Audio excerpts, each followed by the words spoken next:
Good morning everyone, कैसे हैं आप।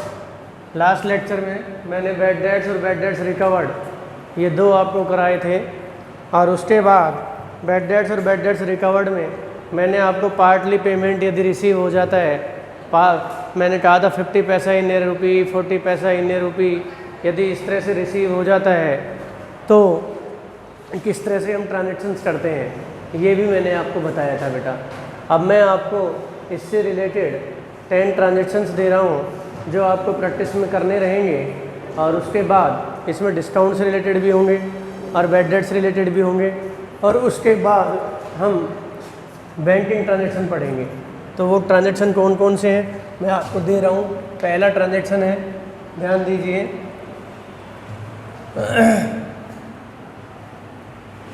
रमेश से माल खरीदा 8,000 रुपये। व्यापारिक बट्टा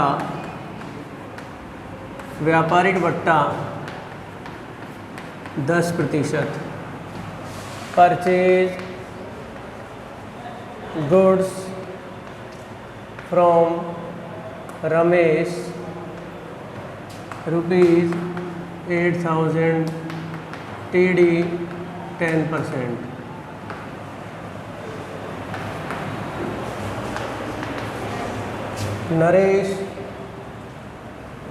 नरेश को माल बेचा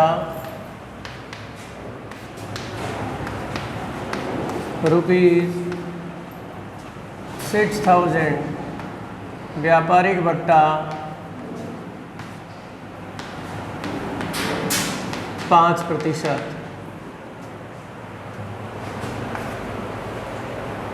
sold goods to Naresh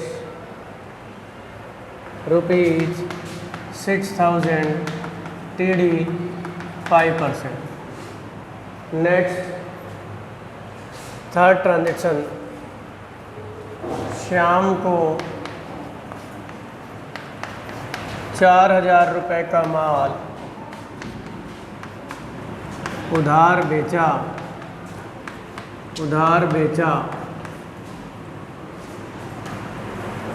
sold goods on credit to Shyam ₹4,000। Next fourth है, श्याम से 4,000 रुपये प्राप्त होने थे,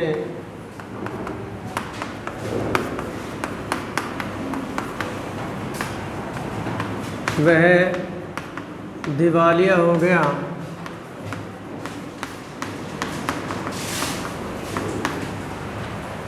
तथा कुछ भी प्राप्त नहीं हो सका।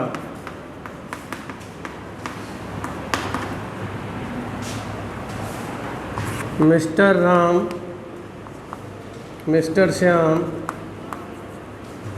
a debtor become insolvent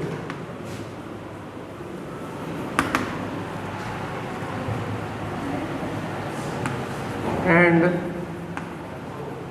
nothing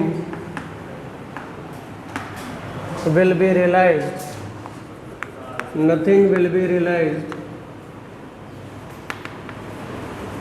from his state। Next, Ramesh को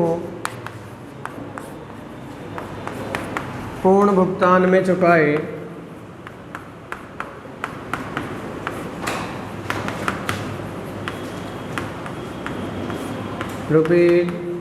₹7,000। Cash paid to Ramesh in full settlement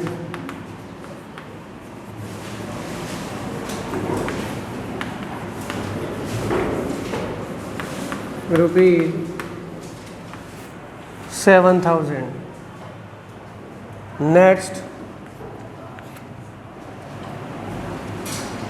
Next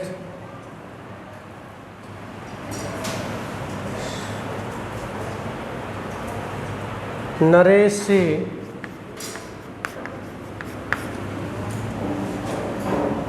पूर्ण भुगतान में प्राप्त किए, नरेश से पूर्ण भुगतान में प्राप्त किए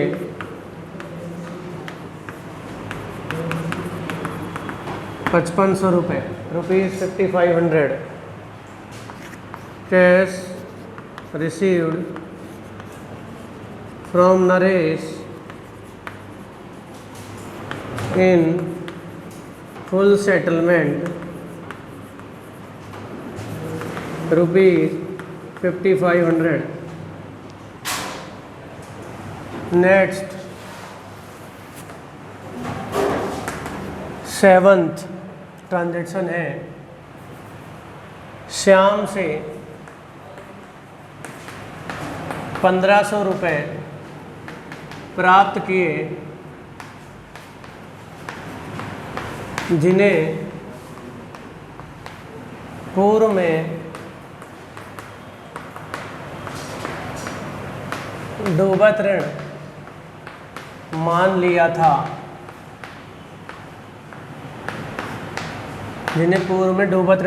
था, कैश रिसीव्ड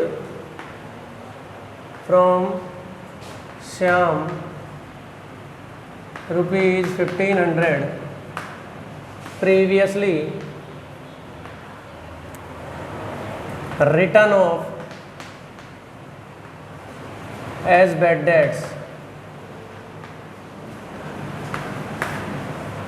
Next,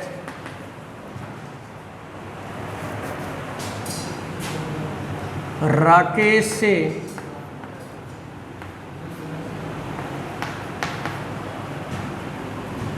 ₹3,000 प्राप्त होने थे,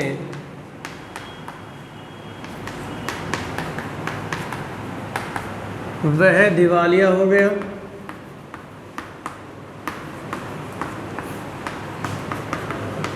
तथा ₹1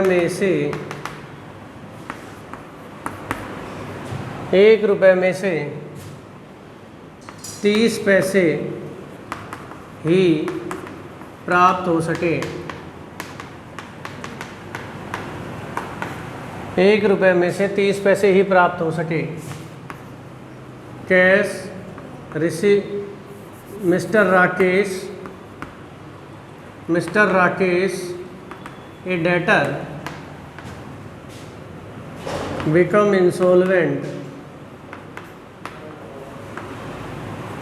become insolvent 30 पैसे in a rupee is received from his state.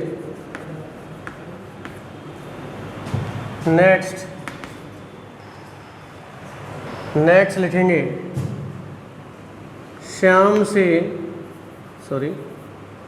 Harish से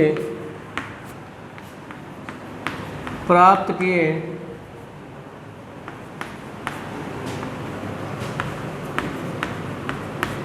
₹5,000, बट्टा दिया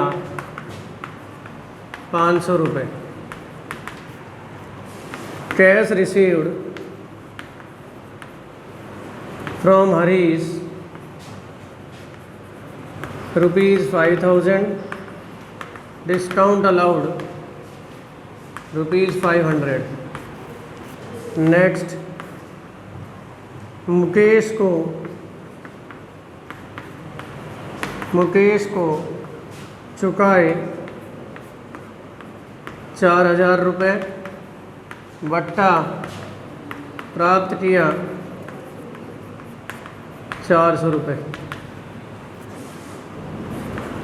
cash paid to Mukesh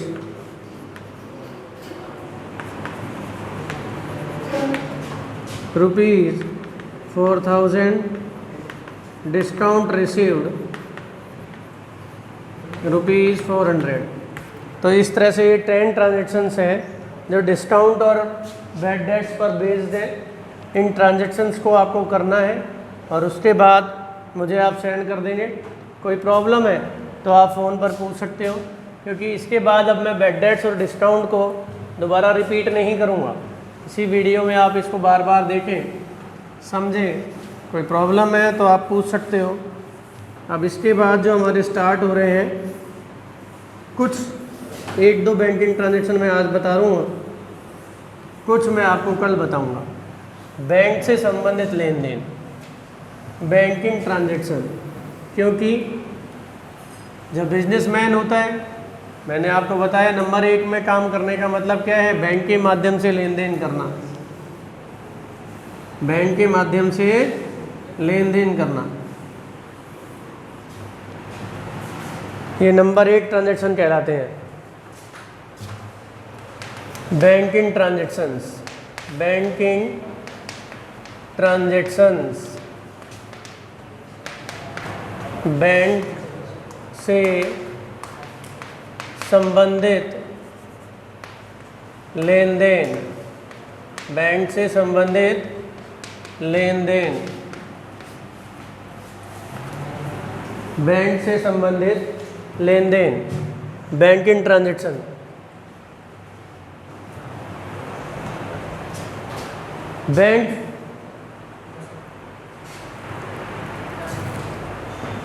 bank एक पर्सनल अकाउंट है और पर्सनल का रूल है debit the receiver credit the giver, पाने वाले को DR और देने वाले को CR। तो जब हम बैंक में पैसा जमा कराते हैं तो हमारे अकाउंट में पैसा जमा होता है, डिपॉजिट होता है, तो बैंक रिसीवर हो जाता है, इसलिए हम बैंक को DR कर देते हैं। और जब बैंक से हम पैसा निकालते हैं तो बैंक गिवर हो जाता है, बैंक को CR कर देते हैं। हम जब बैंक में अपना अकाउंट ओपन कराते हैं तो शुरुआत में कुछ पैसा जमा कराना है, कुछ निश्चित राशि हमें मिनिमम अमाउंट 500 या 1000 रुपये हमें जमा करानी होती है। तो पहला जो होगा वो होगा बैंक में खाता खोलने पर, बैंक में खाता खोलने पर, ओपन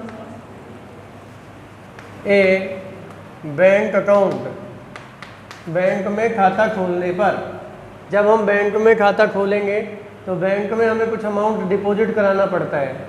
तो ऐसी स्थिति में हम 2 अकाउंट ओपन कर देते हैं बेटा, एक तो बैंक का अकाउंट और एक कैश का अकाउंट।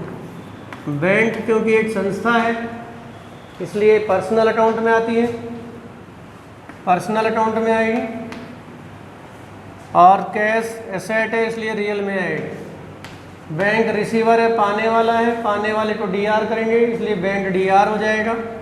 कैश हमारे बिजनेस से जा रहा है इसलिए CR कर देंगे। तो एंट्री बन जाएगी bank account DR to cash account, amount आ जाएगा, नरेशन लिख देंगे बीइंग बैंक अकाउंट ओपन। तो इस तरह से आज हम इतने ही ट्रांजैक्शन रखेंगे, वो आपको करने रहेंगे, ये आप समझ लेंगे। इसके बाद हम नेक्स्ट लेक्चर में कल आपको रिमेनिंग बैंकिंग ट्रांजैक्शन बताएंगे। ओके।